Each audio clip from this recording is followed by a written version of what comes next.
for an opener, and then we'll jump into questions. Yeah, I just think, from an injury standpoint, we've got guys, and the guys that have been out of practice have seen them. We got guys working on the side. There's some guys that may not be out, but they're working in here. I really feel good about where we are from that standpoint. From an injury standpoint, we got to get through obviously today, and then it goes back to this process that's already started to weigh on me. I think you guys have been around me enough to know, this time of year when, having been in this position like a lot of the players, many times, and having been cut, obviously at least six times. It's tough, and we'll start. That process is an everyday process, but gathering information and evaluating, and after we're done today on the field, and we'll go in and get together as with the scouts and coaches and everything that's been said and written and done with all the evaluations, kind of put them together. And there's tough decisions. I'm going to address it with the team this afternoon. Just how I feel about them. I think that everyone that's been on that field has given everything we had. That's all you can ask for. Everybody on that field has a skill. A skill set. I know from my standpoint, how appreciative I am of, the amount of work, that all these players have put in. And, at the end of the day, 53 are going to be here on the roster, and 16 in some other form. But it's just, and the way it's been this year, I've been going, hey, have I created? And the big thing wasn't like in the beginning, if you remember, like when we first, started camp, it was, how are you going to evaluate these guys? How is it going to be tough for them to make the team? Is this the toughest it's ever been for, people to make a team? And I'm sure, Wayne Corbett, who I was with, I saw, he had written something where, hey, if it was like this when I came out, I might not have, made a team. And I was with Wayne in New York, and a great player and a great person. And, those things that, just as in a position where I'm in, I just wanted to make sure that we had given, and really feel good, about the evaluation process. And I believe that, we did the best job we could to make sure we were able to get everybody evaluated. So I appreciate your time and listening to that long opener. Thanks, Coach. Let's start with John Reed, and then we'll go over to Mark Long. How you doing, Coach? You pretty much answered my question, but can you expand a little bit more about how difficult it is to not have preseason games to evaluate the younger guys on your roster? Yeah, I think. Oh, I'm sorry, John. Sure. I was just saying, does that make it tougher? Yeah, it does on a couple of things. You're looking at projections. So, I had, obviously I've been involved with some of these discussions where on some of the players that you really like what they're doing from an effort standpoint. Even from a technique standpoint, and, you may see something like, I want to try to give a good example here. You may see like a little stiffness, in a player, and you start to think, okay, what we're asking him to do, is he going to be able to do that? He's given us everything he has, but is he going to be able to get that result? And a lot of times in the preseason, you can put him in those situations and where it's all out and see, okay, is this guy a playmaker? You talk to guys that have played, Keenan, who obviously has a ton of experience. He'll always talk about, when the lights go on. You know what I'm saying? In other words, you always have these guys that all of a sudden when the lights go on, they show that they can make those plays in those situations, so that's the only thing that's kind of unknown. It's like, years ago in college football, this is my personal opinion, so I don't want to, you go ahead and you schedule these first couple of games to kind of get your team going. I don't want to say you schedule teams that you thought you were going to beat, but years ago, you get yourself ready with these, out of conference games or, FBS games, and, so that your team can kind of get going and you can kind of see where you are prior to getting into the, the conference schedules. And then, then TV changed that, then there wasn't enough TV viewership in the beginning, and then they wanted bigger games earlier in the season. So you had to go through that evaluation process there. So, I think I would be ignorant to say that, without the preseason games, how, one or two, it does take the evaluation process back a little bit and puts a lot more projection into it. Thank you, John. Let's go over to Mark Long. Good morning, Doug. Good morning. Just curious about Ezigbo and Robinson. What specifically have you been able to see for them in limited pads, limited contact that makes you think that those two guys are ready to carry the workload? And Chris Thompson said something about Robinson's vision. Well, how does that show up on tape and whatnot? How good his vision is? Well, I think, again, I think all three of those backs have a specific skill set that is what we feel is very good. Obviously, I think the thing about all three is all three can play all three downs and have something can contribute in all three areas. And then it's just a matter of matchups and certain plays. So I don't want to get into give someone a scouting report, because a lot of guys haven't seen these guys. But and I'm not trying to hide anything. We feel that that's the truth. There are three players that really can play in all three downs. They all can catch. They all can run routes. If you take the three, it's like 1, 2, 3 in this category. Then it switches 1, 2, 3 in the next category. So whatever category you would have, when you look at the running backs, those guys are, all tops in one of them. You know what I'm saying? And but they're all good enough in the other ones. So I think that's one of the things that you've seen. I think to talk about one thing I can talk about is the approach that they've taken, from the beginning, as far as really being locked in, one, being available, being coachable, which are the two things that we talk about early on in camp and throughout camp. And really, I think what was amazing to me this year, one of the things that I think, if he said, hey, was everything that happened, did anything ever really shock you, shock you with how things, went about? It was interesting. We go through a virtual off season and we're teaching the offense there. And then we have the young guys come in, and they're in here for, they were in here for quite a few days, prior to, for lack of a better term, the varsity coming back in, or the veterans coming back in.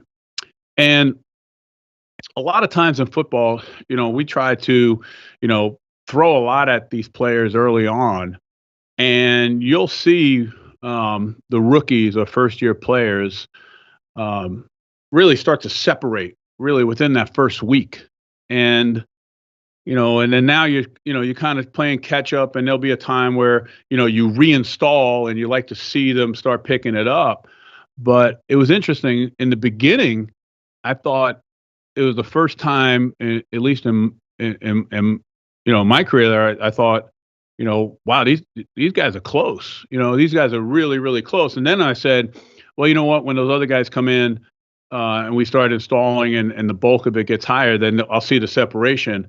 And was there separation? Yes, but it was the closest I've ever seen, for it being on track. So, we really had excellent competition from that standpoint. So, going back, I don't know if it was because of the way we did things, what I'm saying? We had to do league wise, or whether these guys are really, are they really that special?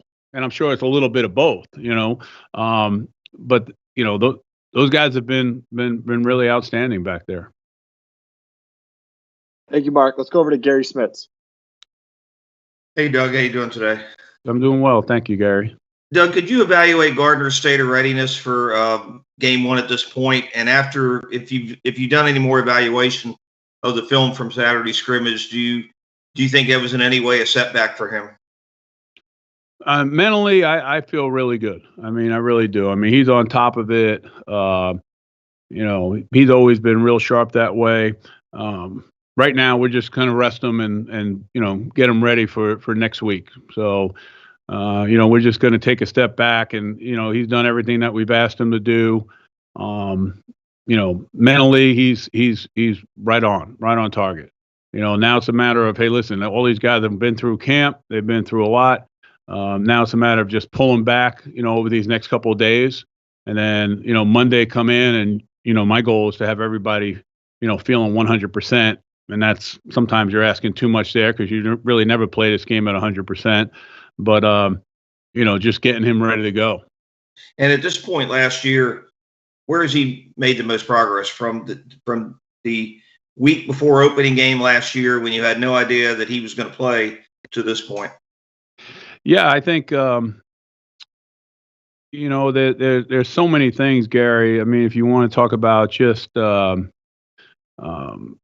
obviously, from a leadership standpoint, obviously being able to, you see him trying to help his teammates more, whereas last year at this time, he's just trying to make the team and not knowing where he stood with, the roster. He's worked considerably hard over the summer, for accuracy and all those other things that, every quarterback works on. He's worked extremely hard and has taken a ton of reps, trying to get all that experience. And, the toughest part about that position is obviously, you need a skill set to play that position. But the toughest part, for at least from what my opinion is putting them in all the different situations that's going to occur during the course of a game, so, you're constantly trying to, manage the emotion of the player, wanting to, hey, listen, I'm going to put this thing in the end zone. I'm going to throw it in here because we got to score a touchdown. And hey, listen, if it's not there and you don't need a touchdown, hey, check it down. Maybe we can run it in. I've seen him become much better at, the decision-making process of to extend the play, when to, throw it away, when to take the calculated risk, so the experience of putting him in those positions is something I've seen him improve upon greatly. Thank you, Coach. You're welcome. Thanks, Smitter. Let's do Hayes, D-Rock, and then Gene. Hey, Doug, I'm curious, with the great depth that you guys have at receiver, are you guys interested in pursuing a possible trade to maybe either boost another position or add to your significant draft capital? Yeah, I don't. My process now is who makes the team and make sure that we have, players that deserve to make it, and that's where I am now. I don't know. I'm not gonna BS you. I mean, it may. After everything's finalized, I might look and say, hey, listen, can we do this? Can we do that? Without, normally how it works is normally, you can't pick a position and say, hey, we're going to keep these guys and be able to make this move. That doesn't, I've seen that backfire many times in my career. So Dave and I haven't had any, conversations in regards to that. So I think those conversations will go on over the weekend if they go on at all. How good is that 6, 7, 8 spot at the receiver position for you guys right now, in your opinion? What's that? When you go through your receivers, when you get to like numbers 6, 7, and 8, how good is that quality in your opinion? I think it's good. Yeah, I think we have very, very we have good depth and good players at that position, really from top to bottom. I mean, you look at some of the guys, and you can go further down the list. there's a skill set in some of those other guys that, is a little bit different. And, they've all competed. They've all been available. Obviously Didi's the only one. He was back yesterday for a little bit, which was planned. He'll be back out there today. But the rest of those guys, haven't missed practices, haven't had any pulls. I'm talking about, from a standpoint of, we've strategically have done things, resting them, but we've done that with the whole team. So, I would say yes. That's a deep group of talented guys that can, in my opinion or our opinion, can all play in this league. Great, thank you. Yep. Mm-hmm. Thanks, Hayes. Let's go over to D-Rock and Gene. Morning, Doug. Good morning. Are you? Is this a year where you don't really want to be a really young team, not having that off season? And do you see any benefit to being a young team? I think you guys are one of the top 5 youngest teams going into the season, give or take. Yeah, that was a discussion. I think we've had these discussions, I believe, earlier. During these. I guess these are called press conferences, virtual conferences. I was kind of going back and forth. If you remember what I said, I'm like, I've talked to other coaches and people were like, well, hey, you want a veteran, you want veterans because with the pandemic and the protocols and everything that you're going to do, they're going to know how to get themselves ready to play and this and that. And then, if you have young guys, obviously people feel like they're not going to be able to do that. And then, you look at it on the other side, you're like, hey, listen, we've got these young guys that really don't know what to expect from a standpoint of change. And they're going to come in and they're going to acclimate a lot faster, than maybe the veteran guys that are like, wait, why are we doing this? Or why do we have, the things around our neck? Or what, all the rules and the protocols are so different, so the acclimation of those players.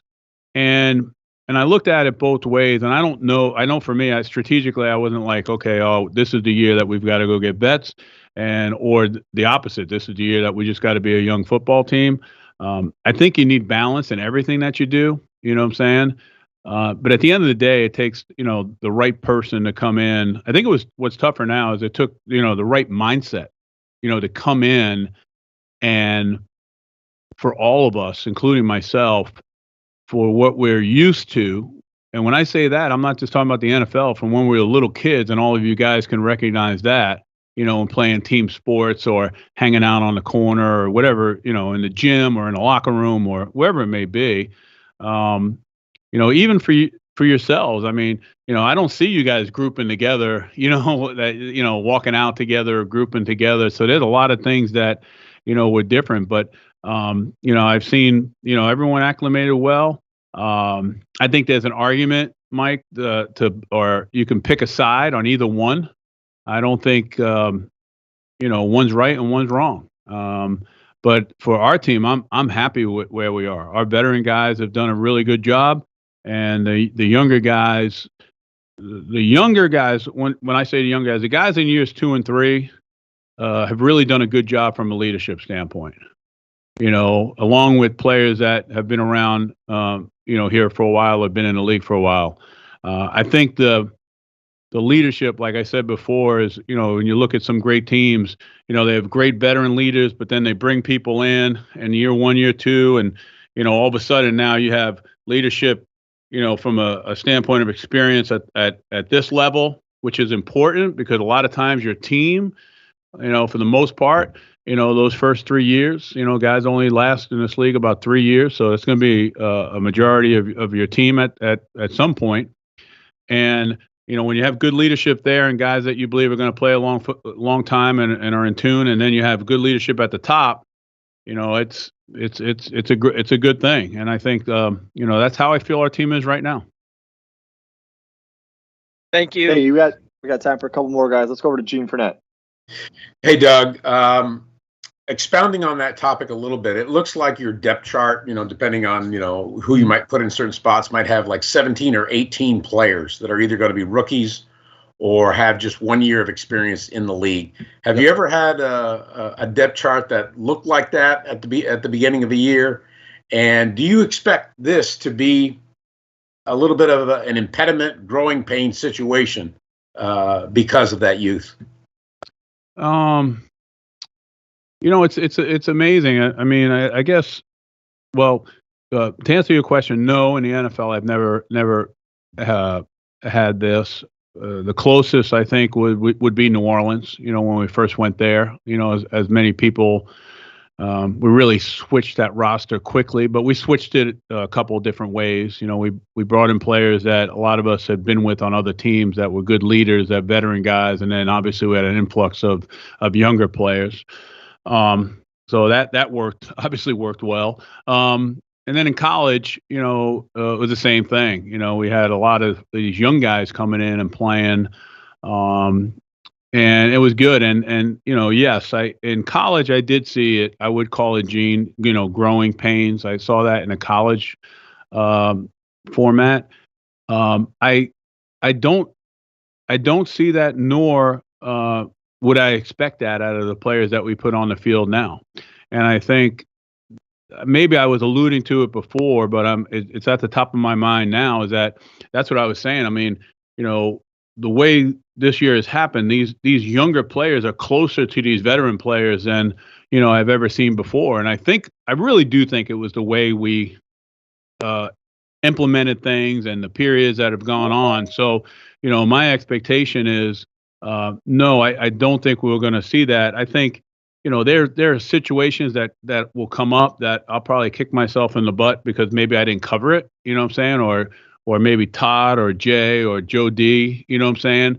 That maybe we weren't being able to get to, that the player hasn't been able to see, have seen before, but we've worked our butts off to try to make sure that they have.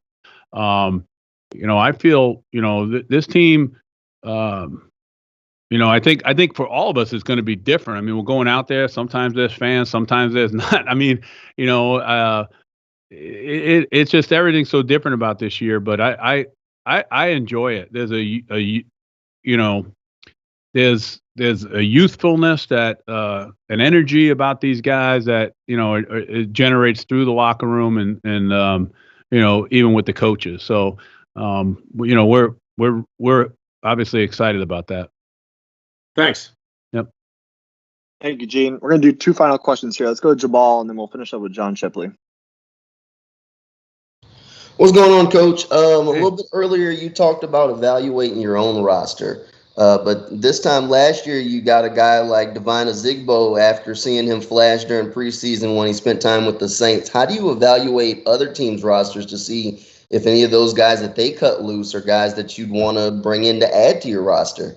Yeah, that's a great question. I think and I apologize. I'm not going to be able to answer that question that well, and the reason why is and Tad he'll get Dave to answer that question whenever he's available, because what happens is we're really focused on this team and evaluating it, and a lot of times what will happen is the other side, our pro scouts and the other scouts are evaluating, and right now everyone. I mean, I know a lot of teams are pulling. There's a lot of stuff that's out there on social media, with a lot of these teams where I've seen, plays, and I've seen scheme, and I've seen, there is stuff out there. So I think our guys are probably grinding through that to see how, guys are running, because you don't have that. So I think a lot of it will go back to, what the evaluation was in college, on a lot of guys, and if they liked them or not. But make no mistake about it. Just because we as coaches aren't working on that, our scouting department is, working their butts off to try to see if there's anyone out there that can help us or is better. And I think that as far as the process goes, I don't really know how they do that. Dave would know that. I apologize. Oh no, thanks, Coach. Yep. Thanks, Jamal. And our plan is to have Dave available on Saturday on roster reduction day. And we'll finish up with John Shipley here with Coach. Hey, Coach. How you doing? Good, John. Hey, so have you seen the progress and development from Jawaan Taylor? And, now that he has a full season under his belt, have you seen him make a step forward in his second training camp, at least one that you would want him to see? Yeah, I think it started for him right after the season. I mean, he was into right off the bat. He wanted a plan for himself. He wanted to, know how, what he needed to work on, what he had to do. And like I say, when players are talking like that right after the season, you feel good as a coach. Jawan's the type of guy that, he's one of the players. Like I've had players in the past where you can hand them a sheet of paper and say, hey, this is what you have to do this week, and not have to worry about watching them do it. It's going to get done. I think he's done a good job. I think in camp, he's worked hard, and I think like a lot of players that have had some success early on, they come into camp and they work real hard, and then all of a sudden, I don't want to say complacency or anything like that, but there's these little bit of highs and lows that that you go into in camp, and I think every time that he started, a little bit of a struggle, bam, you can just go ahead, coach him and come right back and get him better.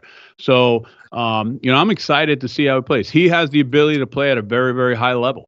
There's no doubt about it. But the one thing about this league is that guy across from you can play at a high level too, every time.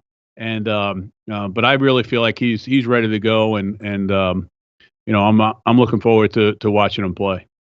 All right, thanks, Coach. Sure. No problem.